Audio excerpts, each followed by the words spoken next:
ಆತ್ಮೀಯ ಬಂಧುಗಳೇ, ಶ್ರದ್ಧೆಯ ತಂದೆ ತಾಯಂದರೆ, ನಲ್ಮೆಯ ಸಾಹಿತ್ಯಾಭಿಮಾನಿಗಳೇ, ಈ ಜಗತ್ತು ಎಷ್ಟು ವಿಸ್ಮಯಕಾರಿ ಅಥವಾ ಎಷ್ಟು ಅಭೂತಪೂರ್ಣವಾದಂತಹ ರಚನೆ ಅಂಥೇಳಿ ನಾವು ಬಹಳಷ್ಟು ಕಗ್ಗಗಳಲ್ಲಿ ನೋಡಿದ್ದೇವೆ. ಇಲ್ಲಿ ಹೋಲಿಕೆಗಳಿಗೆ ಒಂದು ಎಲ್ಲೆನೇ ಇಲ್ಲ ಅಂತ ಅನಿಸುತ್ತೆ. ಏಕೆಂದರೆ ಈ ಜಗತ್ತನ್ನು ನೀವು ಯಾವುದಕ್ಕೆ ಬೇಕಾದರೂ ಹೋಲಿಸ್ಬೋದು. ಜಗತ್ತನ್ನು ಒಂದು ಸುಂದರವಾದಂತಹ ಹೆಣ್ಣಿಗೆ ಹೋಲಿಸಿದ್ರೆ, ಮತ್ತೊಂದೆಡೆ ಜಗತ್ತನ್ನು ಆ ಹೆಣ್ಣು ಉಡುವಂತಹ ವಸ್ತ್ರ ಆಭರಣಗಳಿಗೆ ಹೋಲಿಸ್ಬೋದು ಅಂತ ಅನ್ಸುತ್ತೆ. ಪ್ರಪಂಚವನ್ನ ಸೃಷ್ಟಿ ಮಾಡಿದಂತಹ ಈ ಪರಬ್ರಹ್ಮ ಹೇಗೆ ಕಾಣಬಹುದು, ಅವನು ಹೇಗಿದ್ದಾನೆ ಅಂತಕ್ಕಂಥ ಒಂದು ಆಲೋಚನೆ ಕೂಡ ನಮ್ಮ ಮನಸ್ಸಲ್ಲಿ ಇಲ್ಲ. ಆ ಒಂದು ಆಲೋಚನೆಯ ಒಂದು ದ್ಯೋತಕವೇ ಅಥವಾ ರೂಪವೇ ಅಂತಕ್ಕಂತಹ ಒಂದು ಕಗ್ಗ ಈ ಒಂದು 86ನೇ ಕಗ್ಗ ಆಗಿದೆ. ಈ ಕಗ್ಗದಲ್ಲಿ ಡಿ.ವಿ.ಜಿಯವರು ಅತಿ ಸುಂದರವಾಗಿ, ಮಾರ್ಮಿಕವಾಗಿ ಹಾಗೂ ಅಷ್ಟೇ ನವಿರಾಗಿ ಸೃಷ್ಟಿಯ ಒಂದು ಗಾಂಭೀರ್ಯತೆಯನ್ನ ಅಥವಾ ಸೃಷ್ಟಿಯ ಒಂದು ಅಂತರಂಗದ ನೃತ್ಯವನ್ನ ಒಬ್ಬ ಜ್ಞಾನಿ ಹೇಗೆ ಅನುಭವವನ್ನ ಪಡಿತಾನೆ ಅಂತಕ್ಕಂಥ ಮಾತನ್ನ ಬಹಳ ಕಾವ್ಯಾತ್ಮಕವಾಗಿ ವರ್ಣಿಸಿದ್ದಾರೆ. ಈ 86ನೇ ಕಗ್ಗ ಹೀಗಿದೆ.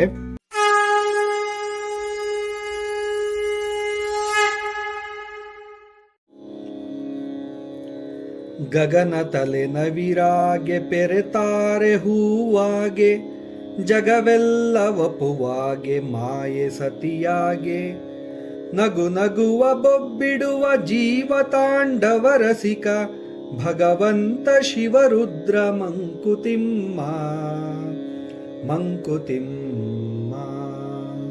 ಗಗನ ತಲೆ ನವಿರಾಗೆ, ಆಕಾಶ ತಲೆಯ ಕೂದಲಾಗಿ, ಪೆರೆ ಅಂದ್ರೆ ಚಂದ್ರ, ತಾರೆ ಅಂತಂದ್ರೆ ನಕ್ಷತ್ರ, ಇವೆರಡು ಆ ತಲೆಗೆ ಮುಡಿದಿರುವಂತಹ ಹೂವಾಗಿ ನೋಡಿ. ಪೆರೆ ತಾರೆ ಹೂವಾಗೆ, ಜಗವೆಲ್ಲ ವಪುವಾಗೆ ಮಾಯೆ ಸತಿಯಾಗೆ. ಈ ಪ್ರಪಂಚವೆಲ್ಲ ಅವನ ದೇಹವಾಗಿ, ವಪು ಅಂದ್ರೆ ದೇಹ ಆಕಾರ, ಮಾಯೆಯೇ ಅವನ ಸಹಧರ್ಮಿಣಿಯಾದ್ರೆ, ನಗು ನಗುವ ಬೊಬ್ಬೆ ಇಡುವ ಜೀವ ತಾಂಡವ ರಸಿಕ, ನಗು ನಗುತ್ತಾ ಚೀರಿ ನೃತ್ಯ ಮಾಡುವಂತಹ ರಸಿಕನಾಗಿ ಭಗವಂತ ಶಿವರುದ್ರ. ಈ ಶಿವರುದ್ರನೆಂಬ ಭಗವಂತ ಆತನೇ ಈ ಸೃಷ್ಟಿಕರ್ತನೋ. ಎಂತಹ ಅದ್ಭುತವಾದಂತಹ ಪರಿಕಲ್ಪನೆ ನೋಡಿ. ಗಗನ ತಲೆ ನವಿರಾಗೆ ಅಂತಂದೆ.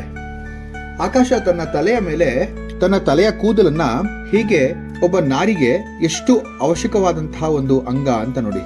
ವಚನಕಾರರು ಹೇಳ್ತಾರೆ, ಎಲ್ಲ ಆಭರಣವನ್ನ ಧರಿಸಿ ತಲೆಯ ಕೂದಲನ್ನ ಅವಳು ಬಾಚದಲೇ ಇದ್ರೆ ಆ ಒಂದು ಅಲಂಕಾರಕ್ಕೆ ಮಹತ್ವನೇ ಇಲ್ಲ, ಮೌಲ್ಯವೇ ಇಲ್ಲ ಅಂತ.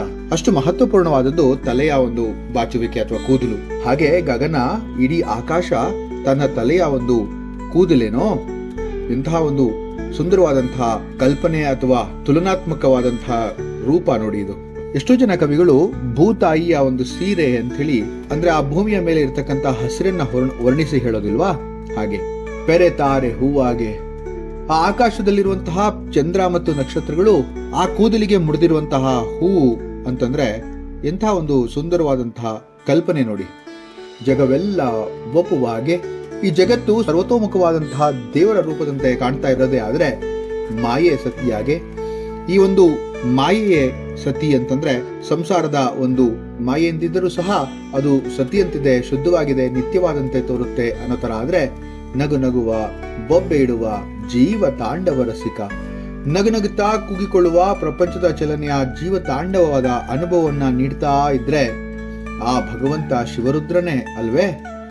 ಇವು ಶಿವರುದ್ರ ಎಂಬಂತಹ ಪರಬ್ರಹ್ಮನ ಅನುಭವದಿಂದಲೇ ಬರುತ್ತೆ ಅಂತ ಡಿ.ವಿ.ಜಿಯವರು ಹೇಳ್ತಾ ಇದ್ದಾರೆ.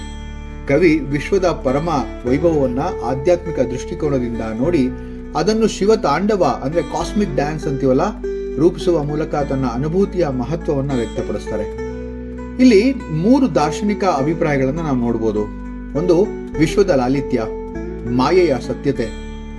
ಮಾಯಾಂತು ಪ್ರಕೃತಿಂ ವಿದ್ಯಾಂ ಮಾಯಿನಂತು ಮಹೇಶ್ವರಂ. ಶ್ವೇತಾಶ್ವರ ಉಪನಿಷತ್ತಿನಲ್ಲಿ ಬರುವಂತಹ ಒಂದು ಸುಂದರವಾದಂತಹ ಮಾತು. ಈ ಜಗತ್ತು ಮಾಯೆಯ ರೂಪ, ಆ ಮಾಯೆ ಹಿಂದಿರುವ ಕರ್ತೃವೇ ಮಹೇಶ್ವರ ಅಂತ. ಈ ಕಗ್ಗದಲ್ಲಿ ಜಗತ್ತನ್ನ ಮಾಯೆಯೆಂದು, ಸತಿ ಎಂದು ಹೇಳಿರುವುದು ಇದಕ್ಕೆ ಅಂತ ಅನ್ಸುತ್ತೆ. ಇದು ವಿವೇಕ ಮತ್ತು ವೈರಾಗ್ಯ ಎರಡನ್ನೂ ಒಟ್ಟಿಗೆ ಸೂಚಿಸುತ್ತೆ ಅಂದ್ರೆ ತಪ್ಪಾಗಲ್ಲ. ಜಗತ್ತು ನಾಶಶೀಲವಾದ್ರೂ ಅದರ ಹಿಂದೆ ಇರುವಂತಹ ಆ ಮಹೇಶ್ವರನು ಶಾಶ್ವತ ಅಂತ ಹೇಳ್ಬೋದು. ವಿಶ್ವವು ದೇವರ ರೂಪವಾಗಿರುವುದು.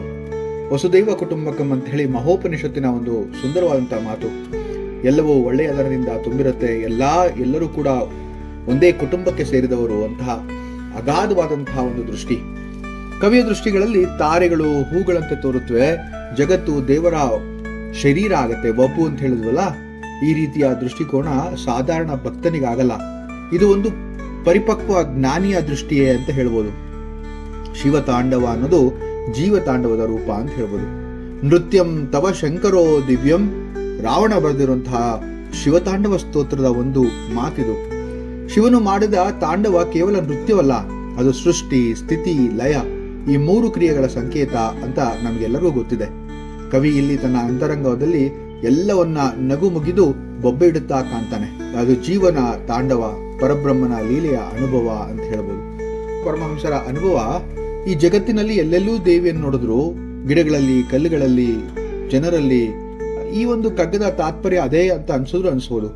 ಅರವಿಂದ ಘೋಷ್ ಅವರು ಜಗತ್ತನ್ನ ಬ್ರಹ್ಮನ ಲೀಲೆಯೆಂದೇ ನೋಡಿ ಮಾಯೆಯನ್ನು ತಿರಸ್ಕರಿಸದೆ ಅವಳನ್ನು ದಿವ್ಯಶಕ್ತಿ ಅಂತ ಅವರು ಕರೀತಾರೆ. ನಟರಾಜನ ರೂಪ ಹೌದು, ಶಿವನ ತಾಂಡವ ನೃತ್ಯ ಮಾಡುತ್ತಿರುವ ರೂಪವು ಜೀವನದ ಚಲನೆಯನ್ನ ಸೂಚಿಸುತ್ತೆ ಅಂದ್ರೆ ತಪ್ಪಾಗಲ್ಲ. ಹೀಗೆ ನೋಡಿದ್ರೆ ಈ ಕಗ್ಗ ಕೇವಲ ಪ್ರಕೃತಿಯ ಸೌಂದರ್ಯವನ್ನು, ಜಗತ್ತಿನ ಮಾಯೆ ಎಂಬ ತಾತ್ವಿಕತೆಯನ್ನು ಅಲ್ಲ, ಆದರೆ ಅದರ ಹಿಂದಿರುವಂತಹ ಶಿವಸ್ವರೂಪವನ್ನ ಅನುಭವಿಸುವಂತಹ ಆತ್ಮಜ್ಞಾನದ ಸ್ಥಿತಿಗೆ ಹಿಡಿದ ಕನ್ನಡಿಯಾಗಿದೆ. ನಾನು ನಿನಗೆ ಎಂಬ ಭಾವ ದೂರವಾಯಿತು, ಎಲ್ಲೆಲ್ಲೂ ಶಿವನದೇ ನೃತ್ಯ. ಈ ಜಗತ್ತು ತಾನಾಗಿ ದೈವಾತ್ಮಕವಾದದ್ದು, ಅನುಭವಿಸುವ ಜ್ಞಾನಿಯೇ ಪರಮ ಜ್ಞಾನಿ ಅಂತ ಹೇಳ್ಬೋದು. ವಿಶ್ವ ಬ್ರಹ್ಮಸ್ವರೂಪ, ಅದು ನೃತ್ಯ ರೂಪದಲ್ಲಿ ಸಿಗುವಂತಹ ಭಾಸಮಾನವಾಗಿದೆ. ಜಗತ್ತಿನ ಮಾಯೆಯು ದಿವ್ಯ ಅಂದ್ರೆ ಸತಿಯಂತೆ ಶುದ್ಧ ಅಂತ ಹೇಳಿದ್ರೆ ತಪ್ಪಾಗಲ್ಲ. ಇದು ತಾತ್ವಿಕ ಜ್ಞಾನಿ ಅಥವಾ ಭಕ್ತನ ಅಂತರ್ದೃಷ್ಟಿಯಿಂದ ಹೊರಹೊಮ್ಮುವ ಅನುಭವ. ಈ ಅನುಭವದ ಮೂಲ ಶಿವತಾಂಡವ.